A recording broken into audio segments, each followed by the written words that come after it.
All right, here we are once again. Welcome to the 321 Live Limitless show. This is the show host Ram Anand here, and our guest speaker today is Dr. Rupa. And Dr. Rupa is a fertility specialist with over 15 years experience in the field and 24 years in obstetrics and gynecology specialization. She is actively trying to amalgamate the scientific and spiritual path in treating fertility and other problems effectively. So Dr. Rupa is also the medical director of Reach Fertility Clinic, Jayanagar. So first thing, Dr. Rupa, first of all, welcome to the show. Thank you. My first question would be to ask you, like many people would be asking, could my job or my partner's job contribute to our problems? What do you think is the your perspective on this, please? Job and how we live a life plays a very, very important role in how our hormones work for our fertility issues in current life. So what happens is there is something known as a biological rhythm or a circadian rhythm in our body. And this rhythm is very attached or very controlled by what time we wake up and what time we sleep. And this is also controlled by an important hormone called melatonin, which is secreted by the pituitary gland. And when people are doing shifts, especially if they're doing night shifts or late shifts, working late till 12 p.m. or even after they come back home, they are still working on the computers and exposed to artificial light. The production of melatonin reduces. And melatonin plays a very, very important role in shaping the oocyte quality and also the further fertilization factors.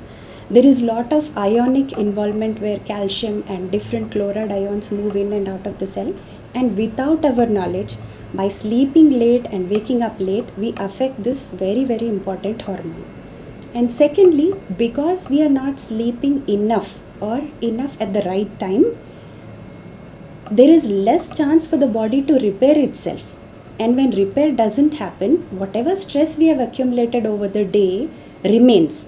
And the detoxification and whatever repair had to happen doesn't get enough time and gets accumulated over number of days. So when this happens, it definitely affects our fertility. The second most important thing is our sedentary nature. By nature, human being is very mobile. He was supposed to be mobile. During evolution, for whatever reasons, we started becoming very sedentary. So this also plays a major factor in that we are not detoxifying enough. Our circulation is very sluggish. So whatever nutrition has to reach the target organs is not reaching enough. And instead, we are accumulating lot of toxic waste in our system. Again, this has a hazardous effect on fertility. And another most important aspect is that because of partners working in different shifts, maybe they are not getting together enough in order to make a baby. So all these factors can be addressed by changing certain factors or working part-time or at least getting enough time to recover and recuperate. Fantastic. So that means work actually plays a role in the fertility aspects. And my second question would be, are there any non-medical approaches such as relaxation or meditation techniques that could help treat infertility? Well, it's the best approach because any medical practice, if it can incorporate non-medical approaches like yoga, relaxation, or anything which helps align our bodies. So basically what we have to understand is we are energy beings clothed in a gross physical body. So actually what happens is every thought or every action accumulates and produces a significant changes in our energy. So the more disturbed we are, the more misaligned we become, and the hormones are also completely out of balance. So if there are so many other techniques we can use, something like doing yoga on a regular basis or simple physical activity, a walking or some Zumba or gym or any kind of meditation or qigong, anything. So this can produce alignment of our energies where the physical and the subtle bodies become aligned. And this causes lot of rebalancing of the hormones. When we do rebalancing, We are structuring our brain in a different way. When the cerebrospinal fluid moves in a different way, when the body pranas or the energy forces of our body again start moving in a different direction, get aligned, something like a laminar flow, we produce different changes in our body, which is more useful and makes our body receptive to the fertility hormones which are already secreted in our body. And another most important thing is, all of us know that a little stress is very good for our body, but if it becomes more stress, then we call it as bad stress. And this stress again gets accumulated. We cannot stress enough as to the amount of damage it can cause the body.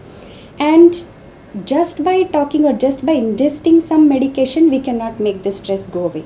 So if we learn certain techniques like venting out, maybe laugh therapy, or learn to relax in a particular way, doing some kind of breathing exercises or doing some sound healing practices or simple meditation where you are allowing yourself to relax and breathe in a calm way, maybe we can help this body to recuperate by itself without ingesting medicine. Fantastic, doctor. Thank you so much for that insightful strategies and ideas that you shared. Now, before this interview series, we ran a little survey and collected some questions for you. And one of the topmost questions from the survey was somebody from the audience is asking.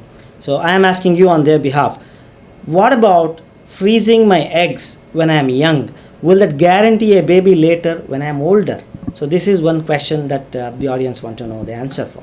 Egg freezing is a very, very important and robust technique.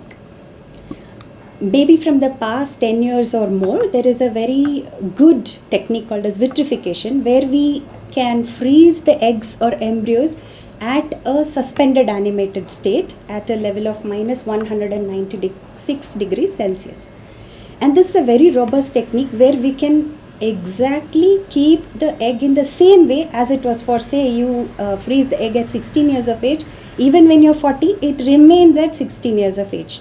And we know that when we do IVF, we get many eggs. Suppose I get 10 eggs. All eggs doesn't become embryos. Some of them do, many of them do. So in order to get good embryos and good result with egg freezing, we need to get more eggs.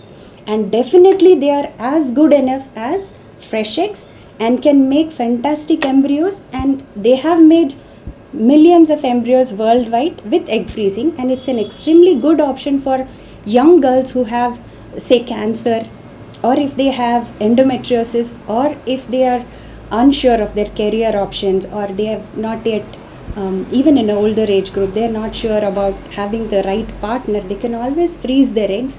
And ethically also there is no dilemmas, because embryos, then you are stuck with the same sperm and egg combination.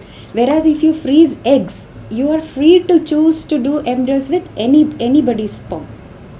And it is a very, very viable option, especially when we are dealing with diseases and also with people who want to postpone pregnancy because of career options. Fantastic, doctor. Thank you. Thank you for sharing these insights. And now, can I ask you to share one or two pieces of advice or tips for your viewers today? I would strongly recommend people to understand why they are doing this fertility treatment, because it should be out of a need for parenting.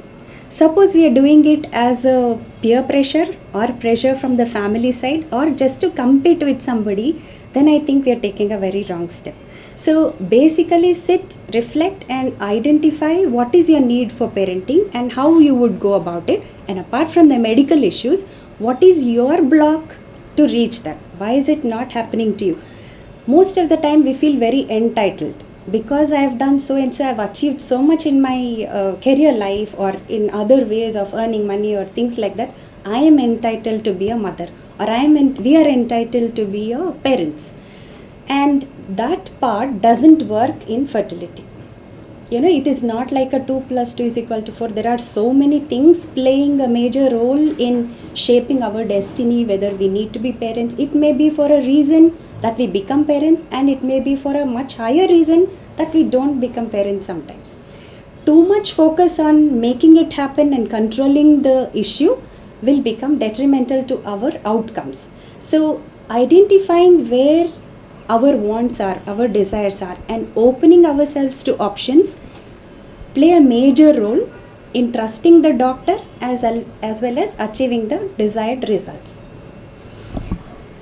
Another thing I would advise is to undergo some kind of stress relief every single day. It's like before going to bed we change our clothes or maybe wash our mouth, something, we freshen up, and you want to let go of all the things you have accumulated for the day and you want to start the next day afresh. Similarly, there is a process of unwinding from thoughts also, because thoughts are mental energy and that's the biggest block for our growth. So at night before we sleep, we can do a reverse clock as to what are all the events I did from the time I'm going to bed till the time I woke up in a reverse order, and this is known to produce very good relief in terms of stress, because then we let go. Seeing is relieving, and that's a very easy technique for anybody to do, and we do that regularly. We see changes in reduction of anger, in reduction of stress, improved efficiency in work, and also improved efficiency in relationships. So this is something very simple anybody of us could do. Fantastic. Thank you. That's essentially what, from what I have understood, is literal rewinding. Yes. Literally, you are actually rewinding, visually undoing all the things that you did the entire day. Fantastic, doctor. And now we have come to the third segment of this interview series, where I would like to ask you to share a key resource or a piece of software or a tool or whatever is a good resource that you think is beneficial for our viewers today. One very important thing is please do not do Google searching and don't read yourself. Instead, you could always trust the doctor and start discussing your options with them. It is a two-way process. Healing and getting a result is a two-way process where you trust the doctor and the doctor also does the best for each other. It's mutual. Second thing is, in terms of aligning our subtle bodies, Yoga Nidra is a very, very good tool for people to do, and it has helped, like I said, what we discussed earlier, it has helped to do stress relief and also bring balance into our hormones. And Yoga Nidra technique by Bihar School of Yoga is a very, very simple and authentic technique which is very easy to practice and anybody could do this. And combining this with a sincere approach to your fertility issues and not something which is an internet related search or just a superficial aspect is a better way to approach treating the fertility problems. Can you just share quickly the basics of Yoga Nidra you just said, how anyone can just start and do that, or is there a resource that you want us to go and gather more information on? It's a very simple technique. Find a nice, easy, cozy place where you are not going to be disturbed. It can be done before going to sleep or even when you wake up in the morning or at any time of the day. Don't do it with a full stomach, because then we go to sleep instead of doing Yoga Nidra. And all you have to do is start concentrating your awareness on different parts of the body, starting from your right upper limb, go to the left upper limb, then go to the pelvis, go to the chest, go to the head and neck, and then go to the right lower limb, left lower limb. If possible, go to each part of it and mentally visualize that you're completely relaxing that area and you're letting go of all the negativity and toxicity or stress or tightness accumulated in those regions.